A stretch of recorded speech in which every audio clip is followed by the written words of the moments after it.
I think it's a very important issue that the lady raised about judging art. Of course, some of the people on the panel, they're professionally involved in judging, but everybody in the room is involved in judging. And that instinctual thing that somebody mentioned is true of everybody, whether you're a professional or you're new to the scene or what. But I would say that those instincts are fed by experience. And the more the experience is on the side of hot art, and art which is fashionable, which is being spoken of at the moment. And selling. Which really, that is art that comes under the label of sort of success. That's what success is in a way. And success is measured a lot by sales. You know, that's really what Frieze is about. It's a very exciting event, and I do, in fact, enjoy it for the first 10 minutes. So, thank you, Matthew. But you need to get your values from other places besides merely the success area. And they do come from outside the consumerist angle of art. Thank you, Matthew. We have the young artist who would like to say something about this subject. Yeah, the thing is that for me, thinking about how I'm going to continue to be an artist once I've finished, is I have to make art, and if I want to live by my art, I have to make art that sells. Therefore, the people who's buying art, and I think one of the problems possibly might be, for me as a woman, is the fact that a lot of the people buying art are most probably male hedge fund managers. The views that are going to be reflected. Nonsense! Well, why do you shout down the student? So, That's good maybe teaching. Matthew Slotover, would you like to say something so about I'm concerned about making work that may appeal to the buying market, and if we're going to start talking about quality and quality art, and what artists are able to make, which artists are able to survive, are going to be the ones who are able to provide the market with the work that they want to see. So Matthew Slotover, I would like to hear, is there only one type of buyer, and that the artists have to work to satisfy that one type of buyer? It's absolutely untrue. I mean, this first of all, can you let me answer? First of all, this cliche about the hedge fund manager and the hot artist is a complete media cliche. I mean, if you look at the three biggest collectors in Britain, Saatchi, an advertising man, Frank Cohen, a property guy, and Anita Zabudovich, who's, you know, and Anita Zabudovich, none of them... An arms dealer's wife. Who's married to an arms dealer? None of them are hedge fund guys. Second, yeah, it's a... It lies with you, my dear, to make the art. The other point is that I've noticed, I've got an example. We had a Chinese gallery in the fair. They did a piece which involved giving an actor a sleeping pill to sleep through the day on the stand. And they're quite a small gallery in Guangzhou. I said, you know, they said to me, look, it's a very conceptual artwork. We know it's not going to sell, but we just thought this is a great work and that we wanted to do it. Thank you, Matthew. We have time just for one last question. They sold the work. Another quarter of an hour. No, we are wrapping up because we have this gentleman who's going to ask one more question, and then each of you will have time for your last final statement. So, please, sir. It's actually in reply to the lady, the student behind me. All I can say is do what you want to do in your heart. Be honest to yourself. If you're not good at networking, find an agent who is. A friend. Thank you so much for these brilliant words of recommendation. Experiencing art, and you've got to go around and you've got to make your... It's up to you, it's up to each and every one of you to try and find out what this peculiar thing called art is. I mean, it can take so many different forms, and there's so many different ways of experiencing it. And one of 100 different ways of experiencing it is in the art fair, and it's perfectly legitimate to go to an art fair, to enjoy things, to find things. If you're in a relatively privileged position, to be able to support art at different levels, to buy art and to make a collection, or to just to have a single work of art that gives you huge pleasure An art fair is one of the many, many different places in which you can find it. You can find it on the internet, if you like. You can find it on eBay. You can find it by going to lots and lots of galleries. You can find it in the summer exhibition of the Royal Academy. You can find it by visiting studios, by going, like Charles Saatchi, to every kind of small exhibition in London, in every gallery. And that's the way to do it. But go to art fairs too, and it's perfectly okay. Don't feel guilty. Thank you, Norman. Now, may I ask Matthew Collins to do your last final statement?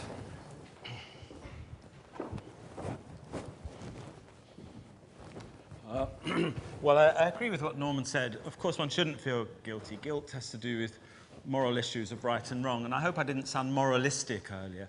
I was more trying to be commonsensical. I was trying to separate and categorize experiences so there wouldn't be a confusion between them. You know, I think there's social climbing, and then there's finding out about art. And there's trying to be within the orbit of those who are successful financially, and then there's finding out about art. And then there's reading a sort of slimy magazine and pretending that you understand that rubbish and then spouting it ignorantly later. And then there's finding out about art. And I'm just trying to separate one thing from another. It's not a question of saying that one thing is evil or one thing is good. And when I spoke about saints earlier, it wasn't to do with good and bad in a Christian sense. It was more to do with that sometimes what a saint does is simply perceive that some errors are being made, and you can clear them away and get to the heart of the matter. And I think in a situation where many people have only recently signed up to the cult, which is what art is, most of those people are inwardly, even as they are braying and spouting on the outside, inwardly crying out for some kind of common sense guidance.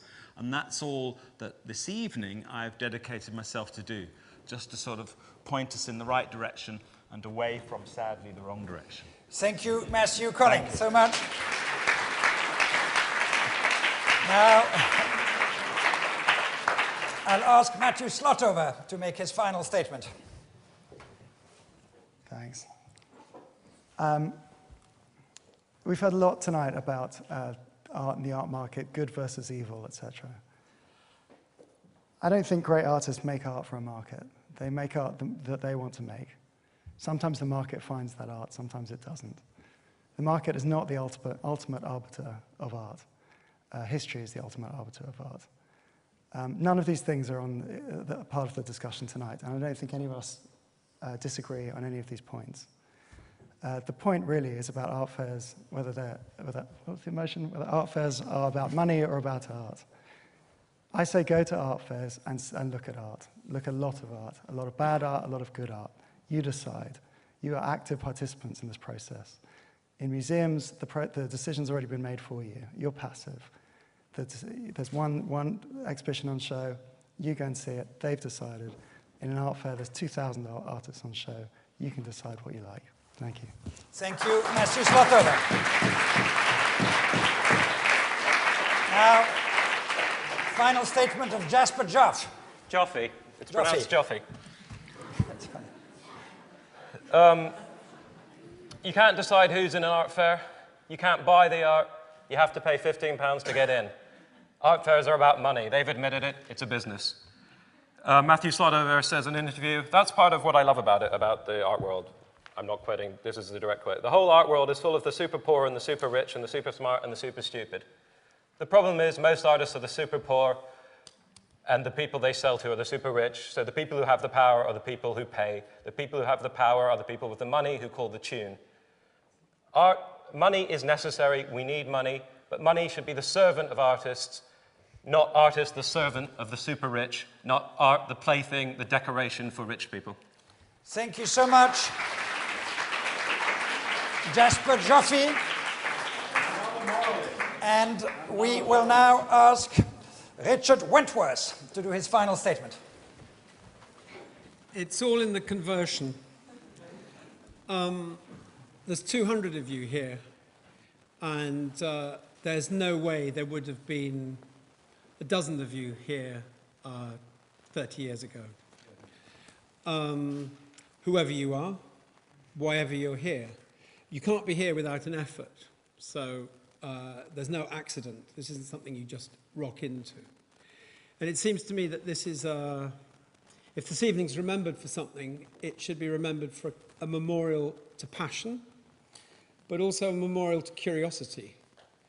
I think that people are here because actually they don't know lots of things. We don't know lots of things. It's an unbelievably privileged group of people.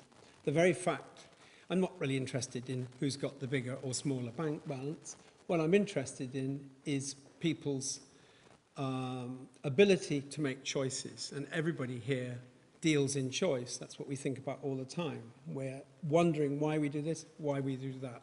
My choice is to go to an art fair because there I can have my doubts, test them, same way as I test them in a gallery. But of course, I'm not stupid. I'm not a cat. I'm not a dog. I go to a gallery or a museum or an art fair, and I already understand certain things that are attached to them. I could do the same if I got into a car. I can get into a cheap car or an expensive car. I can make judgments about it. I don't want to be wound up by it. I don't want to be distressed. We're right. Thank you so much, Richard Wentworth.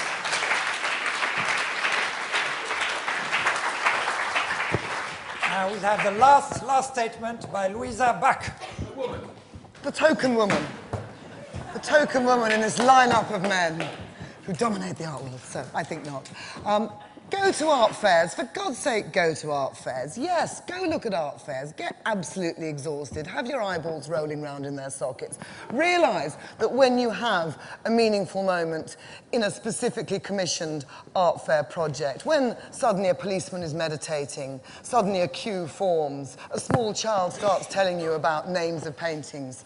Yes, this is an art fair project moment, but actually what it's about is making the financial aspect of it look just that bit more lofty, that bit more thought-provoking, that forum to see work. Yes, go, but realise what you are doing is watching money working, you are watching the art market working, you are watching the art world in operation. And that really is what art fairs are about. They are about money and not about art. They are predicated on money. If they don't sell, they don't survive. That is the bottom line. Thank you, Louisa Bach.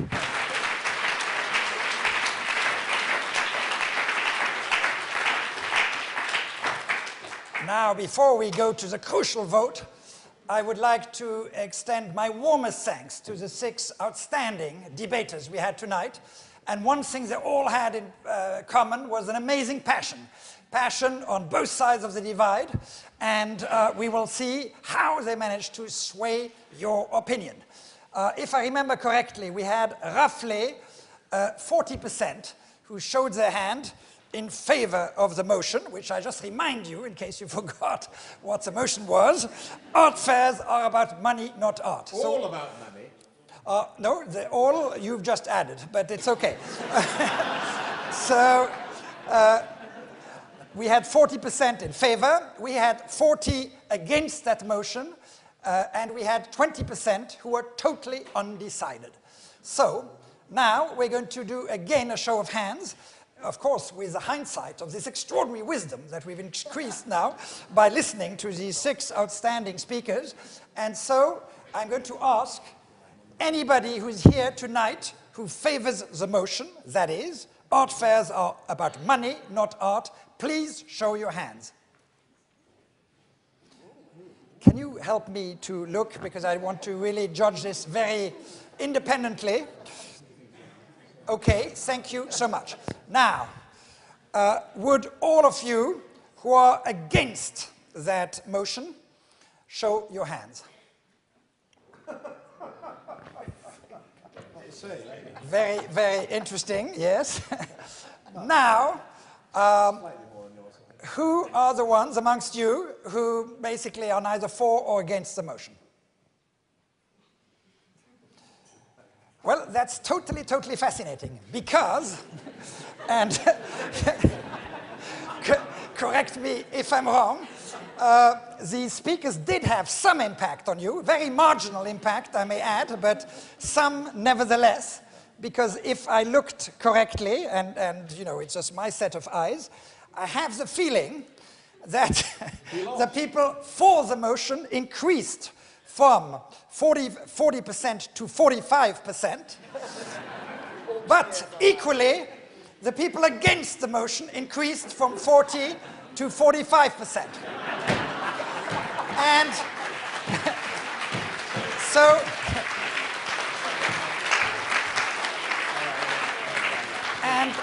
so just to demonstrate further mathematically that these 6 people were truly brilliant, the number amongst you who were initially 20% who didn't know have dropped sharply to only 10%.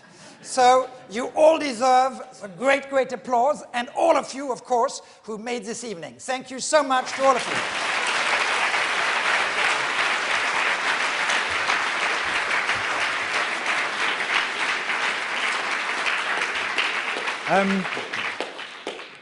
Can I also just ask you to put a very warm hand together for Philip for an amazing show of German show. Simone, thank you very much.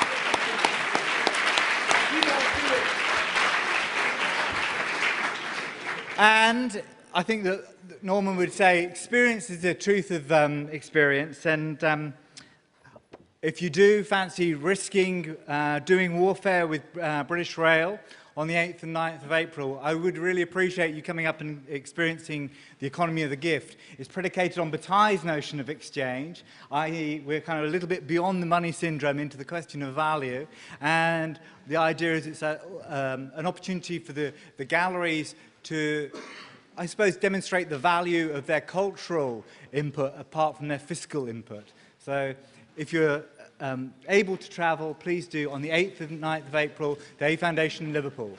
Thank you very much.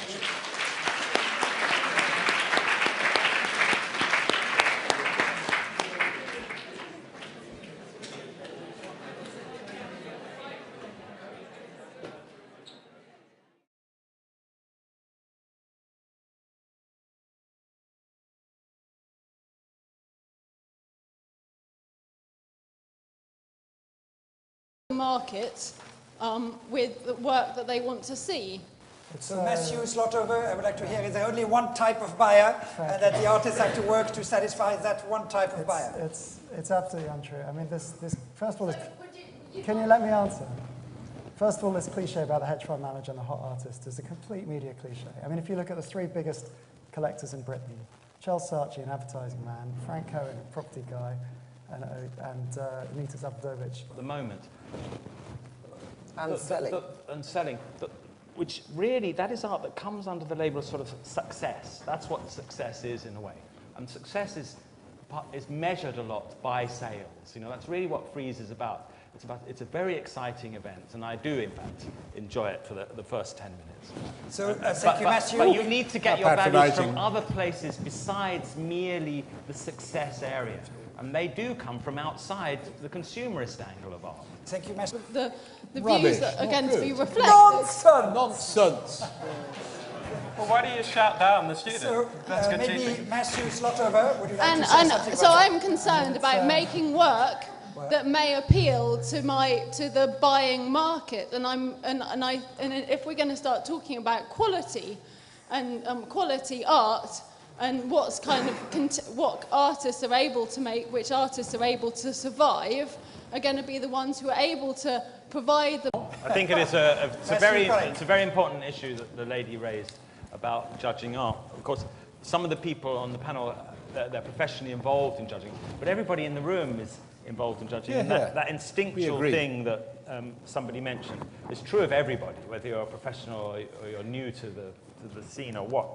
But I would say that those instincts are fed by experience. And the more the experience is on the side of hot art, and art which is fashionable, which is being spoken of. We have the young artist who would like to say something about this subject. Yeah, the thing is that for me, thinking about how I'm going to continue to be an artist once I've finished, is I have to make art, and if I want to live by my art, I have to make art that sells. Therefore, the people who's buying art, and I think one of the problems possibly might be, for me as a woman, is the fact that a lot of the people buying art are most probably male hedge fund managers.